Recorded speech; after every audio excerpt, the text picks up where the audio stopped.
السلام علیکم dear viewers, میں ہوں اشفاق چشتی۔ ابھی ہم ڈسکس کریں گے پیاجے کی تھیوری آف مورل ڈیولپمنٹ۔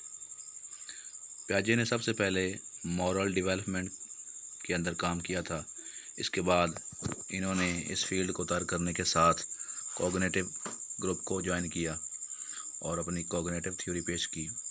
تو پیاجے نے سب سے پہلے مورل ڈیولپمنٹ کے اندر آغاز کیا۔ اگر کوشچن آئے کہ سب سے پہلے مورل ڈیولپمنٹ پر تھیوری یا مورل ڈیولپمنٹ پر کس نے کام کیا، تو وہ پیاجے ہیں۔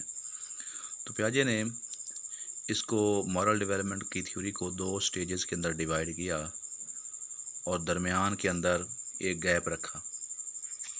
سٹیج 1 کو اس نے 4 سال سے 7 سال تک کی ایج کا پیریڈ کہا، اور اس سٹیج کی 4 اس کے مختلف نام ہیں۔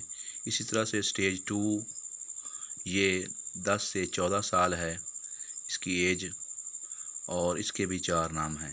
اور مزے کی بات یہ ہے کہ جو سٹیج 1 کے 4 نام ہیں، تو اس کے الٹ جو ہے سٹیج 2 کے نام ہیں۔ اور درمیان میں یہ جو گیپ ہے 7 سے 10 سال کا، اس کو بھی ڈسکس کریں گے کہ یہ کیا ہے۔ تو سٹیج 1 کے اندر وہ یہ کہتا ہے کہ سٹیج 1 کے اندر جو پہلا لیول ہے وہ ہے، اس کا جو پہلا نام ہے وہ ہے ایکسٹرنل مورالٹی۔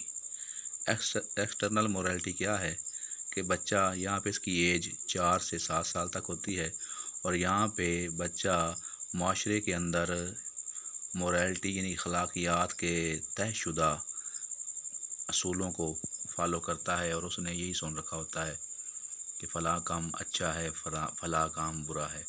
اس کا پرسنلی ایکسپیرینس نہیں ہوتا کیونکہ اس کی ایج اس میں کم ہوتی ہے۔ تو اس کا دوسرا نام ہے ہیٹرونومس مورالٹی، اور تیسرا نام اس کو مورل ریئلزم بھی کہتے ہیں، اور چوتھے نمبر پہ اس کو مورالٹی آف کنسٹرینٹ بھی کہتے ہیں۔ ہیٹرونومس مورالٹی اس کا مطلب بھی ہے کہ جو باہر کے اثرات سے متاثر ہو، ایسی مورالٹی یا اخلاقیات جو سماج سے متاثر ہو اور جو سماج کے طے شدہ قوانین کے مطابق بنائی گئی ہو۔ اور مورل ریئلزم کا مطلب بھی جو ہے وہ ریئل کے اندر، جو حقیقت کے اندر مورالٹی ہے وہ کیا ہے، وہی ہے جو سماج کے اندر موجود ہے۔ کچھ حقائق ہیں، اچھائی اور برائی کے متعلق کچھ طے شدہ قوانین ہیں جو بنائے گئے ہیں، اور بچہ یہاں پہ اسی کے بارے میں سنتا ہے اور اس کو ذہن میں بٹھا لیتا ہے۔ اور چوتھے نمبر پہ مورالٹی آف کنسٹرینٹ کہتے ہیں رکاوٹ کو، ایک جگہ پہ رکے ہونا، ٹھہرے ہونا۔ تو مورالٹی آف کنسٹرینٹ یعنی کہ ایسی اخلاقیات جس کے اندر ایک اسٹرکٹنیس ہے اور وہ ایک جگہ پہ فکسڈ ہے، اس کے اندر چینجنگ نہیں آتی، اس کو ماننا پڑتا ہے۔ جبکہ اب دوسری جانب آئیں تو جیسا کہ ادھر سٹیج 1 کے اندر ایکسٹرنل مورالٹی ہے، تو یہاں پہ نمبر 1 پہ ہے اس کا الٹ ہے انٹرنل مورالٹی۔ انٹرنل مورالٹی کیا ہے؟ اس کے اندر بچے کی ایج 10 سے 14 سال تک ہوتی ہے، اور یہاں پہ وہ بچہ اس قابل ہوتا ہے کہ اخلاقیات کے اصول کو خود سمجھتا ہے اور اپنی طرف سے فیصلہ دے سکتا ہے۔ اینڈ پہ میں آپ کو ایک ایگزامپل دوں گا، پھر آپ کی بات آپ کو کلیئر ہو جائے گی۔ اس کے بعد جیسے وہ ہیٹرونومس ہے سٹیج 1 کے اندر نمبر 2 پہ، تو ادھر اٹونومس مورالٹی ہے کہ یہ بچہ اپنے خود اخلاقیات کو تعمیر کرتا ہے، وہ جانتا ہے خود غور و فکر کرنے کے ساتھ، ریزننگ کے ساتھ کہ کیا چیز جو ہے حقیقت کے اندر جو ہے وہ اچھی ہے۔ نمبر 3 ہے مورل ریلیٹیوزم، کہ یہ ایسی مورالٹی ہے جو اس سے ریلیٹ کرتی ہے اس کی ذاتیات سے، کہ جو اپنی ذات کے اندر وہ اندر خود سوچ رہا ہے کہ حقیقت میں کیا اچھا کیا برا ہے، جو اس کو لگتا ہے اس کے غور و فکر کے بعد، تو وہ اس کی انر کی جو فیلنگز ہیں اس کو وہ بیان یہاں پہ کرے گا۔ چوتھے نمبر پہ ہے مورالٹی آف کوآپریشن، کہ وہ خود اپنی جو کچھ حقائق بنائے گا اس کو کہیں گے کہ اس کی اپنی مورالٹی ہے، اس نے اس کو خود ڈیولپ کیا ہے، اور وہ سماج سے متاثر ہونے کے بعد اب پھر وہ اس بات پہ پہنچا ہے کہ کیا چیز جو ہے وہ بہتر ہے۔ اب اس میں گیپ کیا ہے 7 سے 10 سال کا، یہاں پہ اس کو پیریڈ کو کہتا ہے کہ یہ ہے ٹرانزیشن پیریڈ۔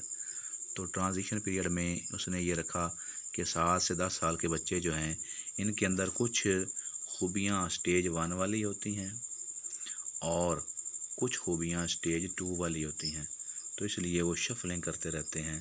یہاں پہ اس ایج کے اندر بچے میں عموماً جو بچہ تھوڑا سا ویک ہو تو وہ پہلے اسٹیج والی خوبیاں لیے ہوتا ہے 7 سے 10 سال کے اندر، یا کچھ اگر بریلینٹ ہو تو اسٹیج 2 والی پک کر لیتا ہے۔ تو وہ بیچ کے اندر درمیان میں ان کی ٹرانزیکشن ہوتی رہتی ہے، اس لیے اس نے رکھا کہ یہ پیریڈ جو ہے یہاں پہ ایسے بچے 7 سے 10 سال کی ایج کے اندر جو بچے ہیں وہ دونوں طرح کی خصوصیات اس میں ان میں پائی جاتی ہیں۔ اب اس کو میں ایگزامپل سے ظاہر کروں گا، آپ کو سامنے بتاؤں گا کس طرح سے یہ اسٹیج 1 اور 2 جو ہے۔ مثال کے طور پر ایک گھر کے اندر ایک بچہ یا بڑا وہ اس کے گھر میں مہمان آتے ہیں تو وہ 5 گلاسوں کے اندر یا 6-7 گلاسوں کے اندر پانی جو ہے یا مشروب وہ لے کر ایک ٹرے کے اندر جاتا ہے۔ جیسے وہ آگے بڑھتا ہے تو اس کا پاؤں پھسلتا ہے اور نیچے گلاس گرتے ہیں اور سارے گلاس جو ہے 5 یا 7 جتنے گلاس ہوتے ہیں وہ ٹوٹ جاتے ہیں۔ ایک بات یہ ہو گئی، اور دوسرا پوائنٹ اس میں کہ وہ گلاس لیے ہوتے ہوئے آگے جاتا ہے تو وہاں سے ایک گلاس اٹھا کر وہ خود ہی دیوار میں مارتا ہے اور توڑ دیتا ہے۔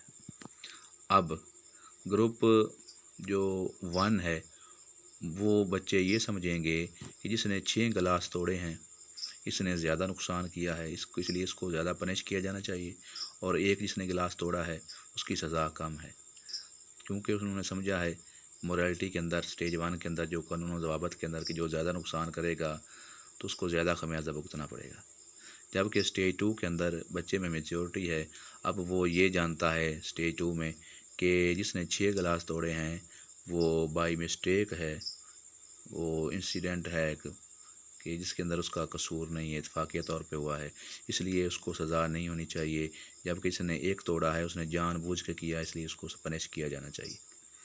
تو یہ اس کی 2 سٹیجز ہیں جس کے اندر اس نے بیان کیا کہ کس طرح سے ایک مورالٹی وہ ہے جو سماج کی طے شدہ ہے، اخلاقیات ہے، اور دوسری مورالٹی وہ ہے جو انسان کے اندر خود ہوتی ہے۔ تو یہ اس کی تھیوری تھی۔ نیکسٹ ویڈیو تک اجازت دیجیے، اپنا خیال رکھیے، اللہ حافظ۔